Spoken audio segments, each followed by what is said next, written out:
In this video, we want to consider what happens when we have positive exponents. So the first thing we want to consider is the difference between 3x and x to the third power. They mean very different things. 3x is a shorthand way of writing x plus x plus x. If that had been 37x, it's clear why we would want to not have to write out all of the x's.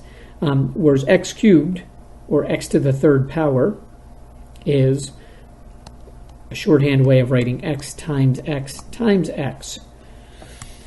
In the first case, we have 3 terms of x that will be added together. And in the second case, we have 3 factors of x that will be multiplied. Now let's consider special case. We'll get very different answers for 3x and x cubed. Let's consider if x equals 2. 3x would be 3 times 2, which would be 6. Whereas x cubed would be 2 cubed, which would be 2 times 2 times 2, which is 8. So we get very different answers depending on whether we are looking at the third power of x versus 3 x's. Now, some of the exponents have special names. If I were to take 3 to the second power, this is often called 3 squared.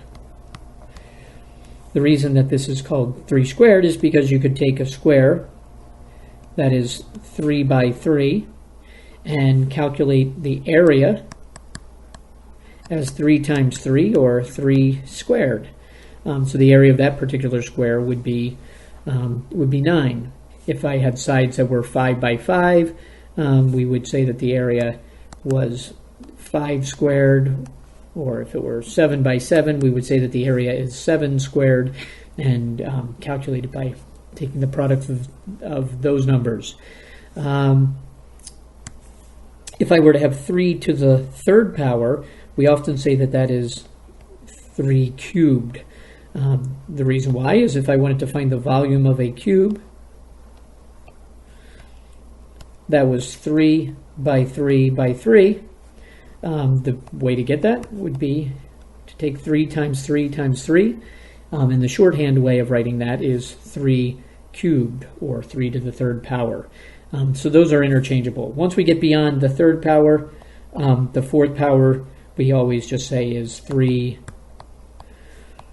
to the fourth power, or 3 raised to the fourth power, and we don't have a special name for it. So you could say 3 raised to the second power, or 3 raised to the third power, but we usually say 3 squared or 3 cubed. Now let's continue our investigation of looking at exponents here for positive exponents. If I were to take 3 squared times 3 cubed, in longhand that could be 3 times 3 times 3 times 3 times 3. But we can clearly see this is 5 factors of 3 being multiplied together. So a shorthand way of saying that is 3 to the fifth. Likewise, if I were to take x cubed times x to the fifth, in longhand I could write 3 factors of x times 5 factors of x. Let me count them up. 1, 2, 3, 4, 5. Oh, I think I threw in one too many. If we count these up, in total we have 8 factors of x. It's much faster to call this x to the 8th. So if you think about exponents as simply the number of factors, a lot of the rules of exponents are going to make sense. If I have 3 factors of x multiplied times 5 factors of x, I need a total of 8 factors of x in my answer. A case that's slightly more complicated would be to take the expression 3x squared y times 2xy squared, and simplify this. So the directions on a problem like this would be to simplify. Since multiplication is commutative, we can rearrange things and we can group them according to like kinds. So we would put the integers first, and then we could think of the 2 factors of x times another factor of x, and then the factor of y times 2 more factors of y.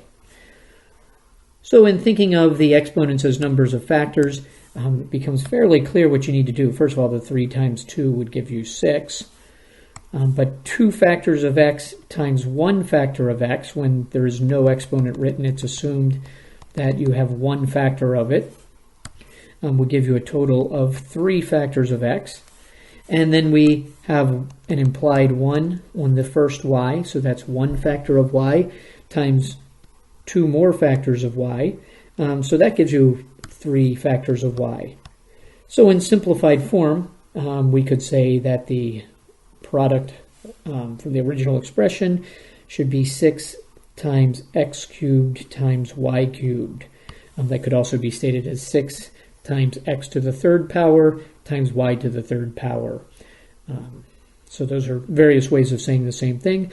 But really the way you should think about this is it's 6 times 3 factors of x times 3 factors of y. So think of exponents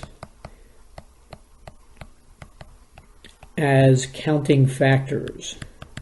And if you can think about it this way, all of the more complicated rules of exponents will make a lot of sense.